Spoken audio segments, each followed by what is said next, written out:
And then conversation continues. That is how to recruit interest. Now, after recruiting interest, you sustain effort.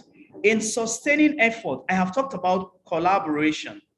I can go further to break my students or split my students into breakout sessions using any of the learning management systems. I send them to breakout sessions in groups. Discuss in your group also what to any other point that you have to buttress your assumptions. And the students go ahead to collaborate, and thereafter they send the feedback. That's one. If I'm a maths teacher, I can use a whiteboard. A whiteboard is an open source that can be used by everybody for free. I share it on the system. I am solving an equation, and I am calling students also to complete it there and there. I can use class notes for schools that use maybe Microsoft 365. The class note is there. Collaboration can take place using class notes or even Word Online. Microsoft Office Word Online, everyone can have access to it. I can say I'm teaching classes of food, and I just write the topic there, and I tell the student in groups, fill it. So the whole class is divided maybe into 5 groups or 6 groups, since I have 6 classes of food. And then each group will be, filling in what their response is. At real time, as they are filling it, the other groups are seeing what you're doing. You are seeing what the other group is doing. You are engaging the student. When you engage the student this way, there is no way they may not want to learn, because you are not in charge. They are in charge and taking responsibility of their own learning. Now, the next is you facilitate individual choice and independence. Now, I said earlier, one size cannot fit all. So for a pedagogy that has been blended with technology, you will be able to allow students to make choice and be independent in their learning. What do they want to use? For example, I may say, create a presentation of why you think coding is the language of the future. Sorry, I'm using computing terminologies because that is what I do. So coding is the language of the future. Create a presentation of why do you think coding is the language of the future? I can just leave it open like that. Why do you think coding is the language of the future? And allow the students to use any of the digital tools that may interest them. Some may want to use video tools. They can record using video recorders. Some may want to use maybe Sway. Sway is a digital platform that allows you to combine pictures, graphics, voice, and all of that. And Sway is one of the Microsoft 365 softwares or apps. And then someone that is interested with, comfortable with PowerPoint can use PowerPoint. Another person that is comfortable with just voice recording will use voice recording. You are allowing them to choose their own learning and to be independent. You have not said all of them should answer the question using one approach, because that is another way of disengaging them. Now you want to sustain the rule or the condition of interest you have started with. So the student will use what interests them or what interests them to do or answer your question the way it should be answered. I'm a literacy teacher, for example, and after teaching the student various type of essays, or maybe I've taught argumentative essay, and I want the student to write an essay for me. No, I can't use the word write. If I use the word write, I am limiting them. Everybody must write. What about those that are not interested in writing? I can go as far as just saying, okay, craft your own arguments. I give them a topic and I say, craft your own argument. If I say craft your own argument, those that want to use maybe podcast, record it in form of a podcast can use it. Those that want to use video can use video. And those that want to use other means, other technological tools can go ahead and use it. That way, they are taking charge of their own learning in an independent way and with their own choice. Now, engagement also leads to increase in quality of feedback. When you have engaged the students and you're giving them feedback, all you just now need to do is to also use the same approach for those that you know love video more. You give them a video feedback. I have assigned tasks to students on maybe class notes, and I am marking. I can embed a video there to give them my feedback. I record a short video and embed it there. As a student is listening, he or she will be wowed. Oh, okay, because that's what he or she wants. Those that want audio, you put the audio there, you record your voice, giving them feedback. And for others, you can even use a video discussion platform like Flipgrid. You put it there and conversation goes on. And at the same time, you can help to facilitate self-assessment. Remember, we said for engaging students, 3 things are important: recruiting their interest, starting with them, sustaining their interest, making them curious to continue with the learning process, and then regulating self. In regulating self, you can even give a short video with questions at intervals. These questions can be created using Google Form. These questions can be created using Microsoft Forms. The questions can be created using an app called Pool Everywhere. As the children are listening, at intervals, the video is paused for them to answer the questions. As they're answering the questions, they're assessing themselves, regulating their own behavior. Remember, when you talk about regulating self, their behavior also matters then. At that point, they know, okay, I have a task before me, something I need to do. They regulate their own behavior. And you see also that their confidence level is built. I go to the next one because of time. Provide multiple means of representation. That's part of the UDL pedagogy. Now, what this means is we all know that students learn in different ways. Information given to them can be perceived or comprehended in different formats. For some, it's through listening. You can only get them through listening. For some, they are auditory learners. They must hear. Some, they are visual learners. They must see.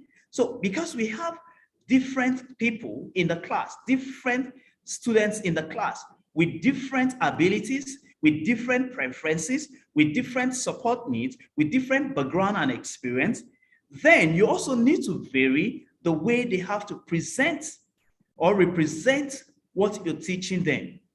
When you talk about this, provide multiple means of representation, according to the UDL pedagogy, it has to do with the what of learning. What of learning? What are the children learning? So it means you're talking about the concept. The concept is what you're passing. And if that is the concept, then it has to be in a form students will understand. Now, for a child to understand a concept, he or she must be able to decode. The code you have given, the language you have spoken, he or she must be able to decode, understand it, comprehend it. And then he or she also must be able to understand it at different levels using different languages. You have students that are not Nigerians, maybe in your class or in your school as an administrator. So you should also make provision for them. Yes, you may say you have the EAL class, English as an additional language class, where these students are taught. Yes, accepted. But when you give them tasks to carry out, how do you assess them? Do you give them the privilege of understanding it very well? Now, to get all of this done, we have so many Google Chrome ads that can be used. We have the read alouds in Chrome that can be used. You have what we call the fluent speaker in Google Chrome. It's also an ad that the children can use to really understand or to decode what, the Fluence Tutor, not the Fluence Tutor. The app is called Fluence Tutor. You have another one called Just Read or Read Mode All of these are Google Chrome ads that can be used to help the students to represent what you're telling them in a format that they can comprehend easily. That's technology for you. That's what technology has been doing in so many places and transforming students, making teaching and learning fun. So if it can be incorporated in all the schools, you will see that students will not be tired of learning. They will be ready to learn. And at the end of the day, you will see that what they are learning, you'll see the reflection of what they are learning. The feedback will be great. At the same time, for those that have maybe Microsoft 365, you have the massive reader. The massive reader is there. It helps students to read. Those that are not good at reading, all they need to is to just click on the icon and it reads everything for them. So all they need to, is to listen. For some, we have what we call we have the translators or the annotations. As you're speaking, I'm sorry, I didn't remember to turn my on. If I turn my annotation on, as I am speaking now, everything I'll be saying will be written on the screen. That's voice to text or speech to text, as the case may be. So that way, I will also be catering for those that cannot understand what I am saying. If they can't understand, they will see it written on the screen. That way, they also can be carried along. I go to the next. Sorry, I have limited time. That's why I'm trying to speed up. Now, multiple means of action and expression. This is, according to the UDL, it says this is the how of learning. The how of learning. The students have been taught. You have engaged them. Now it's time for the children to express themselves, and take action, to tell you what they have done, see how they really have comprehended the concept of the class for that day. That's what this is all about. So like I said, when it gets to that point, I have given you a classwork. Express yourself now. What do you understand with the lesson today, the topic of discussion today? Represent it using your own words, in your own way. Those that are very good at graphics may decide to use a Canva. Canva is a software that is used for designs. They may decide to use Canva to express themselves, how they feel that day, how the lesson has impacted them that day. We have Storyboard. That is another platform for people to mix graphics and text together. Students can use it. I've talked about Sway before. Students can still use it. Videos, students can use the screen, can use other videos platforms to also represent it. Then podcasts, I already talked about it. These are technologies in use that many are using to affect life, to transform teaching, to transform learning. But then there are some things we also need to look into. If you look at the beginning, I talked about technology being applied. And I told you when technology is applied meaningfully, I told you if it's applied meaningfully, it accelerates learning. I have told you how the UDL model can be used with technology to accelerate learning. Now, reduce learning poverty. What is learning poverty? According to the World Bank Group, the World Bank Group is the leading financier worldwide. When you talk about the World Bank Group worldwide, they are a group worldwide that finance educational projects across the world. They give aid, assistance, and all of that. So according to the World Bank Group, learning poverty is a term used for students of age 10 who cannot read or understand a simple story at the end of a primary school. So at the end of a primary school, when they won't be able to comprehend anything. For some, they're out of school. For some, they cannot comprehend. And we are told that all around the world, we have about 53% of these people who are in the group of the learning poverty. And then we said for countries, the poorest of the countries, we have 80% of students in that category. And then for the middle and low income countries, we have 53% of students in that category. How can this be settled? we have been told that through digital technology, this number can be reduced in no distant time. Why? Because digital tools are now used to reach out to people in different ways to learn. When you use all of these methods we have talked about in the UDL guidelines, these children will understand better. And then for the over 1.6, for the number of students that are the out of school students, over 1.6 million out of school students, we are told that through TV, radio, and other means of digital technology, they are being reached now, and the number is being reduced. A case study was during the pandemic. A lot of school people were out of school, but after some time, digital technology was brought in, and so many people in the remote areas were reached. And that was when even UNESCO came up to say, oh, there was an aspect they have not been looking into, which is how to use technology to reach out to those that are out of school. But COVID took them to that level, and now there is a research ongoing also to see how that can be further achieved. That is the power of technology in education. Then what do we do? We've talked about all of this. Yes, the pedagogy is there. Yes, the digital tools or technological tools are there. What should we do? The World Group also, World Bank Group, like I said earlier, which is the financier of education in the developing world, said for us to close these digital divides in education and leverage the power of technology to accelerate learning, reduce learning poverty, and support skills development, a focus must be placed in bridging the gaps. In what areas? In what areas are the gaps to be bridged? Sorry, I've mixed my slide up. I'll just continue. In what areas are we to bridge this gap? That's what thing we need to know. What are these areas?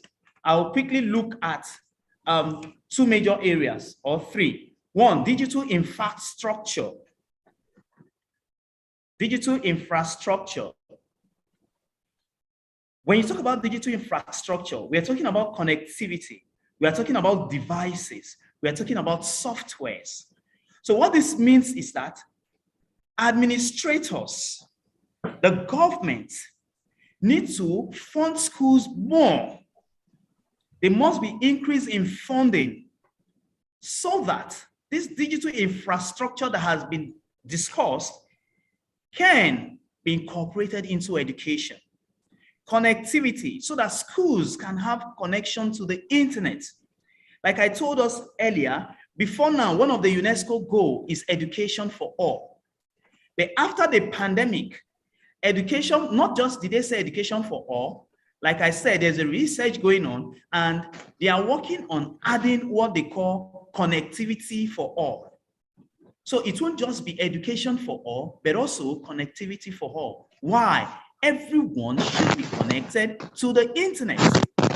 If UNESCO is working on achieving that in developing nations, then it means that administrators in various schools should also put in the effort to ensure they have the right digital devices, they have connectivity, and they have softwares. It is very important. Next, human infrastructure. That is another area we need to look into to bridge the gap. When we talk about human infrastructure, we're talking about teacher capacity, student skills, and parental support. Now, we all know that we need to raise the standard for teachers. Why? Because studies have shown and have found out that underqualified teachers are tied to poor outcomes for students. The teacher cannot give what he or she doesn't have. So we must raise the standard of teachers through training and retraining, training them on how to use the digital tools. Why? Like the digital tool, we have a lot of digital tools. So you can't just stand up as a teacher and say, I want to use Padlet. I want to use Jamboard. I want to use Pool Everywhere. Or I want to use, what do you call it? Maybe an audio recording software like Audacity. No. For you to be able to make the right decision, you must be skilled at it. Because in choosing the digital tool, you must first of all put the student's interest in consideration. Like I said, all the supports they need, the challenges they may encounter, which may lead to the support they need, their preferences, their abilities, their exposures, and then their capability. Would they be able to use this tool efficiently and easily? This tool, is it free? Or you need to pay for it? These are other considerations the teacher must be able to put into consideration when choosing a tool. And then privacy. When I use this tool, will the privacy of my students be compromised? These are questions the teacher has to answer in the choice of tools to use. And that's why human infrastructure, which is teacher capacity, training and retraining them, is very important. When the teachers are trained and retrained, then they will be able to sort the student out and also be able to give parents the support needed. Then the third aspect we need to look at, the three major things, like I said: digital infrastructure, human infrastructure, and lastly, we have what we call the logistical and administrative system to deploy and maintain tech architecture. You have deployed an architecture in your school. It's one thing to deploy, it's another thing to sustain and maintain. So you must have the right manpower to ensure that the deployed infrastructure can be maintained, can be sustained. People must be there to handle it, to give support immediately when there is need. And that's what we mean by administrative system to deploy and maintain architecture. Now, if we can do all of this, just few because of my time, if we can do all of this, you and I, we agree with me that there will be a constant change and transformation in the educational sector using digital tools. Teaching and learning will continue to take place. And if teaching and learning takes place, then also it is clear and sure that the outcome will be improved. There is a body called Project Tomorrow. Project Tomorrow conducted a research, and in their findings, they say 59% of middle school students, that's primary school students, say that digital educational tools have helped them to increase their grade and their test scores. It's a research that was conducted. So it's not just a supposition or an assumption. A research has been carried on, and these children have said, yes, within the short period we have used this technology, within the short period we have been exposed to technology, the outcome, our own outcome, has improved drastically, 59% of them. Now, if that is the case for the middle school, the primary school students, that you need to put in a lot of effort to ensure that they get used to the tools. What will be said of those in high school? What will be said of those in colleges? That's a proof that digital technology can truly change and evolve education. Thank you very much. I'll stop here and then take questions if I have any. Thank you very much. All right. Thank you, sir, for that wonderful presentation you just gave. I'm sure a lot of us have gained a lot from you, and we also, and we are sure that a lot of us has gained a lot, and we have known some new things that we don't know before. So at this point, we've come to the point where we have questions to ask the speaker. You can ask your questions now. So if you have questions now, you can ask. Someone talking?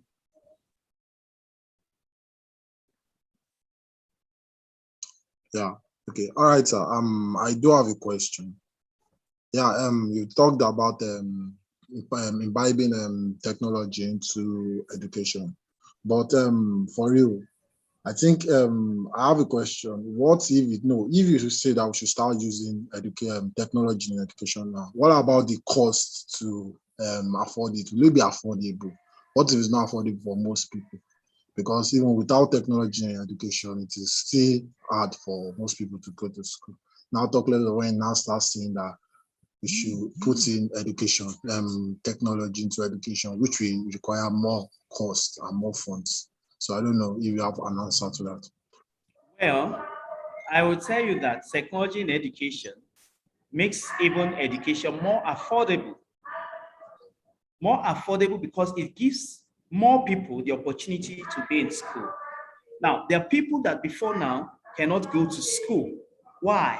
Maybe no sponsorship, and there's no way they can go to school. With education technology now, we have so many open distance systems that people use. They work and sponsor themselves. For a very long time now, people, it's either you go to school or you remain there at home. Today, we have so many open source platforms there where you can go take trainings for free. I can go now to, you have the Coursera is there, the Edtech is there, so many of them. You have more than 50 of them. FutureLearn is there, to name it. All of these platforms, and in fact, Google now is there. Then you have the LinkedIn Learn, so on and so forth. All these platforms, most of them are free.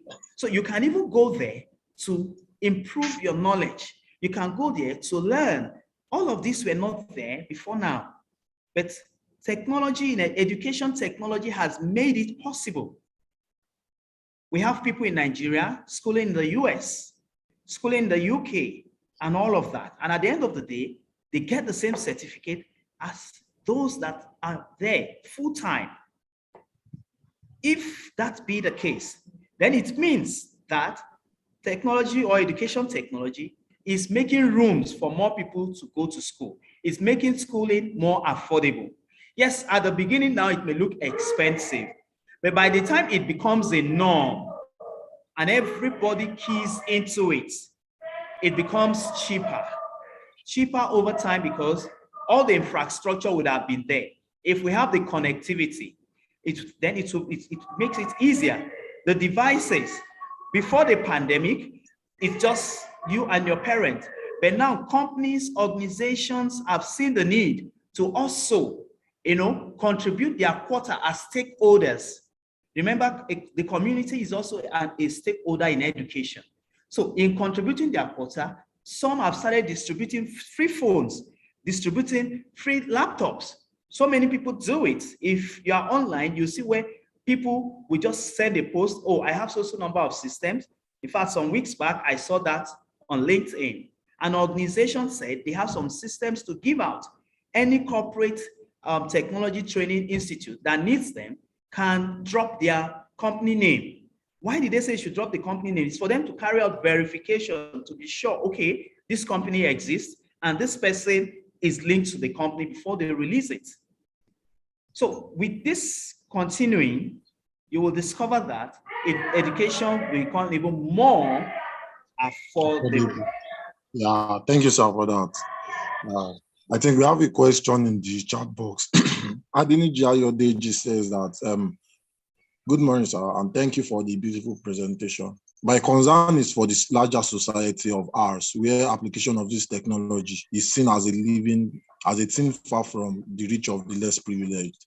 And the government, who should be making it affordable to them, seems to be doing next to nothing about this. Yes, it's a reconcile. It's a reconcile. And it's unfortunate that government is, at this point, maybe not available or seems not to be interested or have not even seen the need to do it. But I believe that with constant advocacy, because it's something that must be done by the government. But remember, like I said also earlier, only the government cannot do it. All hands must be on deck. The stakeholders must come in. I remember some years back, during the Fashola tenure, Lagos State came up with a policy where all the students were given textbooks for free. Now, when you're moving to the next class, you submit the textbook back to the school so they can give it to the next set of students. And in that policy, I know that emphasis was made that if you destroy any of the textbooks, you must replace it. Now, that was government approach to this. Governments also can think of, it may not be the federal government, we can even start with the local government, saying, okay, we make provisions for systems like this. Students will use it, and when they are moving to the next class, they return it. Or even because of the porous nature of our society, people cannot be tracked easily if they go with it. Then it can be, you can have a standard lab where people can take turns for a start, especially now, for a start, a standard lab, students will take turns to build it at least once in a week. They are exposed to it. Then those that can afford it will go into it. And then secondly, we can advocate to governments or corporate individuals to come up with affordable means of acquiring these devices, such that a school can be registered, and companies will supply them these devices to pay in installments.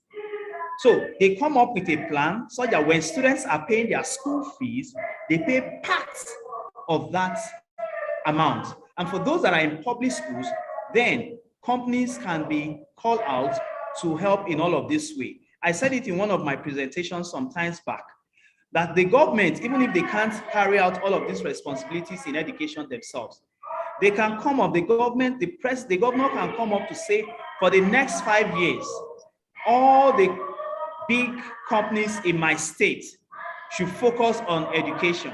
Their corporate social responsibility for the next 5 years should be in education. And this is what we intend to achieve, to ensure that all our public schools have some level of digital exposure. So companies come together, okay, one company is okay, I'll take charge of this school. The other one will say, I'll take charge of this school. The other one will say, I'll take charge of the other school. And they provide some of this digital infrastructure to help the students. Then for private schools also, they can engage their PTA in a discussion, telling them what they want. This is what we want. And then they get it done in installment. Over time, you will see that all of these limitations will be addressed. Thank you very much. I don't know if that answers your question. Yeah, thank you, sir. Ayodeji, I hope your question has been answered.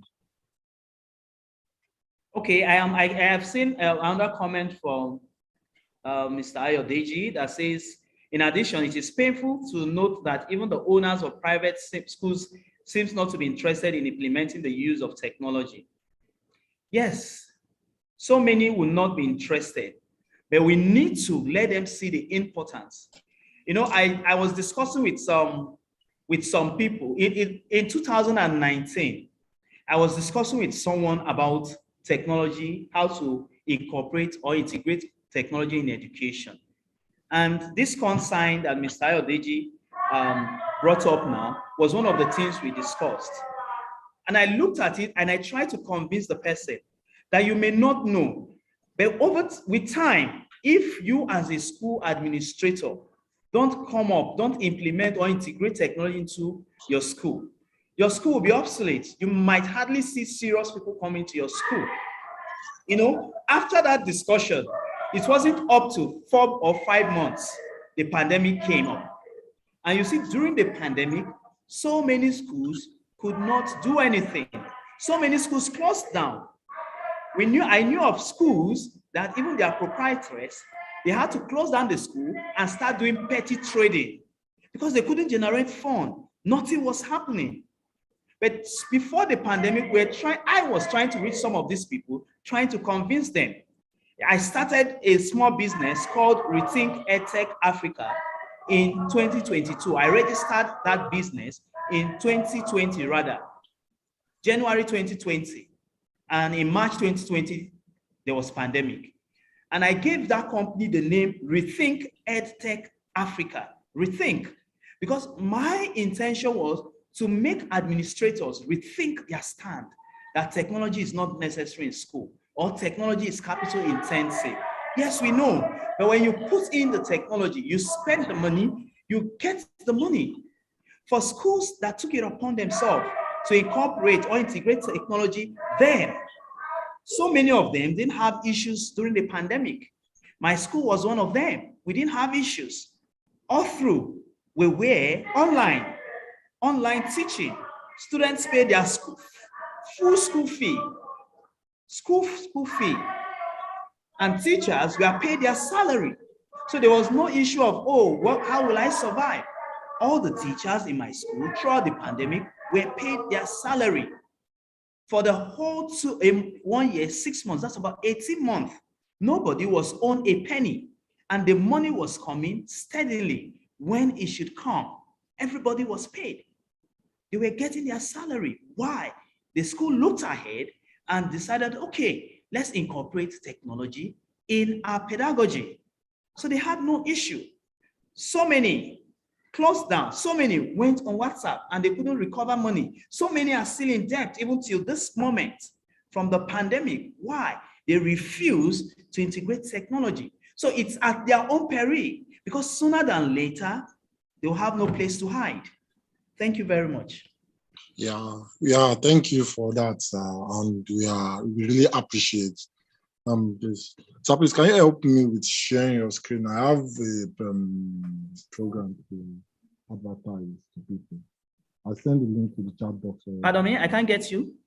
I said the link I sent to the chat box. Please, can you help me to share it on your screen? Because I'm not using a laptop. I can't share on my phone. Oh, let me see. Yeah, it's on it. So yeah. Because this next presentation is just a short presentation which will tell you a little bit about what our company do. The name of the company is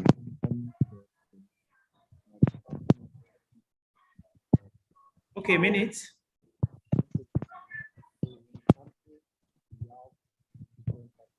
So what do you want me to share? I can't seem to say. The presentation that is there, sir. Thank you, sir.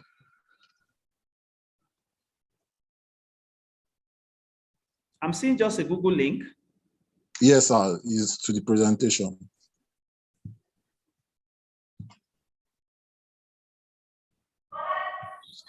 Yeah. So at the company we have different services we render, like our Income Academy, the Global Tech Program, and also the Immigrate that we also serve to people. So and also we have this our value added this thing we do every Saturdays and Fridays every month. So we have them from this one is a master class, and also we have our meetups that we do every week, and also have our tech clubs that you can also opt to attend. So if you are interested in this, you can visit us and join our organization. So once the link comes up now,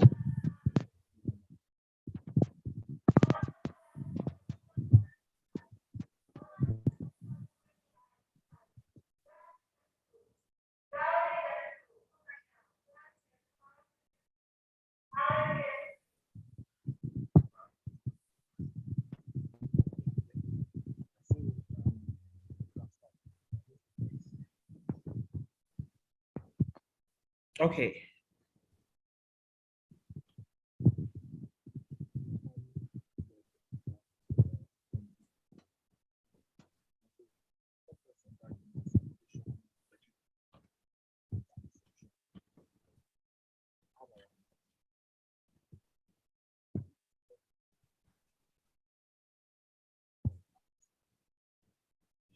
You're not audible?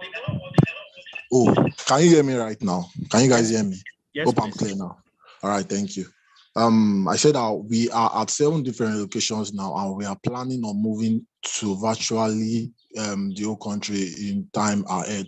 So, but the locations we are right now are at Lagos, Yaba, Lagos. We are in Ibadan, Oyo State, Kano State, Kaduna State, Ijebu-Igbo, Ogun State, Warri Delta, and we are planning to on expanding our reach. Then we have our services that we offer. The Income Academy utilize Montessori approach in training participants in basic skill needed for modern technology ecosystem, and our Income Tech internship designed to enable people at intermediate level skill gain mastery and expertise over a period of time. And the tech apprenticeship attachment is for various skill levels to gain experience and on-job training. Income community events and projects geared at giving back to the community and building the tech ecosystem. They focus on informing and exposing the youth to the current technology trends and how they to prepare for the future in technology. And we also have our light space that we offer, provide helpful workspace intended to encourage collaboration and drive innovation in this startup ecosystem. We have space and that is created and designed for various events like conferences and get together. Please, next slide, please. Yeah, so we have our Bincom Global Tech Program. The Bincom Global Tech Program is your solution to launch the tech career globally, and is a 1 to 2 year focused on 3 key pillars: learn skill, gain experience, and gain exposure program. And the fee is 1.2 million. Income sharing agreement plus other payment options are available. Immigrate helps you to become a globally attractive tech profile and tech-enabled business, and it's your tech-enabled pathway to relocation and settlements in other countries like UK, USA, and Canada and France. The Income Mentoring Platform is a structured mentoring solution to help mentors add value to mentees for the purpose of building globally attractive techies. Labs by Bincom is a 3 to 6 months pre-incubation program that brings together participants to build a digital technology program, which would be used by real-life users. Please, next slide. Yeah, please, next slide. So what we do in the Bincom Academy. So we have different classes that are available in our Bincom Academy, ranging from the Python class to the mobile app class, to the PHP MySQL class, foundation class, graphics design class, project management class, the IT system engineering class, the digital marketing class, basic computer literacy class, the web design, use WordPress, and the advanced front end development class. And the fee is just 50,000 naira. And if to know more, you can call this number 070-1195-4852. And you can visit the website to get more information, bincom.net/academy for more information. Next slide. So our light spaces are virtually available at all our locations that we have. In the 7 locations we have virtual light spaces that are there, and they take up to 30 to 40 people and can be used for your events that you have and your workspaces and all that you need it for. To know more about it, you can visit our blog, blog.bincom.net/campuses to know more about it. Please, next slide. So Bincom community event and projects. Bincom community giving back to the community and the tech ecosystem. They focus on informing and exposing the youth to the current technology trends and prepare them for the technology society. And the Bincom community event is divided into 5 groups. We have the master class, the meetup, the idea sharing, the explore on the move, the challenge and brainstorm. And the one that we do today is the master class meetup. Then some of our other initiatives we have is the Bincom Tech Network, the Bincom Tech Club. Please, next slide. The meetups that we have, the PHP meetup, the cloud hosting meetup, Angular meetup, digital marketing meetup, data science, Laravel, DevOps. And our master classes are Bincom Startup School, Social Lender, and the Edtech series. And our idea sharing, Bincom ICT Career Talk, and the Immigrate Open Day. Thank you. Next slide. So our Global Tech Program. The Global Tech Program is a solution to launch your tech career globally. And it's based on 3 pillars, which is learn skill, gain experience, gain exposure. Gain experience and gain exposure. Then to know more about this program, you can contact us at the phone number that is showed on your screen, and you can visit our website, www.bincom.net. Yeah. So next slide, please. Next slide. I don't need to play the video. Yeah, so our Immigrate, as we call it, is pronounced Immigrate, provides visa opportunity for people in tech, either the technical side of or the business side of tech. It gives the opportunity to live and work in the UK, US, Canada. What can the Immigrate service cover? General inquiry, coaching and handling, similar assessment of your education status, self-directed to qualify for That's to hear you. Okay, you can hear me. Sorry, roadmaps to a globally attractive tech profile. Then you can talk to us you can visit our website to know more, www.beacom.net/eMigrate Next slide, please. So, and our Immigrate services include, for the free one, you have the information and inspiration, the Immigrate community free, the monthly open day, the introductory video, Immigrate open consultation, the technician visa ambassador office hour, and the short inquiries. Then our premium, you can get the Immigrate Circle, the personalized consultation section, the standard package review and introduction, Immigrate premium services, then customer services. If you are interested, you can indicate your interest at beacom.net/eMigrate. And the second step is request for a Immigrate service at blog.beacom.net/eMigrate pricing. So then next slide, the Immigrate Open Day, and please, a special invitation to the next Immigrate Open Day is which typically holds 2 Wednesdays in a month. Video recording of the past edition are also available, and they are on our YouTube page if you want to watch them. And to know more about this also, go open www.beacom.net/eMigrate Open Day. Next slide. So our labs by Beacom, you can build a startup from scratch with your team. To know more, just visit www.beacom.net/labs to get started. Next slide. And we have a program, we have a conjunction called NYU Learn Tech. While you are learning with us, you have the opportunity to learn. And this way you get your personalized link, which you can use to earn. So when you get people to purchase a service from us, you get 10% of whatever the person pays. And in most cases, it can go as high as 120,000 naira. To know more about this, you can visit our website at http://bit.ly/mycycle Beacom Dev Center referral. Then next slide. Then to contact us for more inquiries, or if you have questions at all, you can visit our website at beacom.devcenter@beacom.net to send a mail to us, and to call us, you can call the phone number on your screen.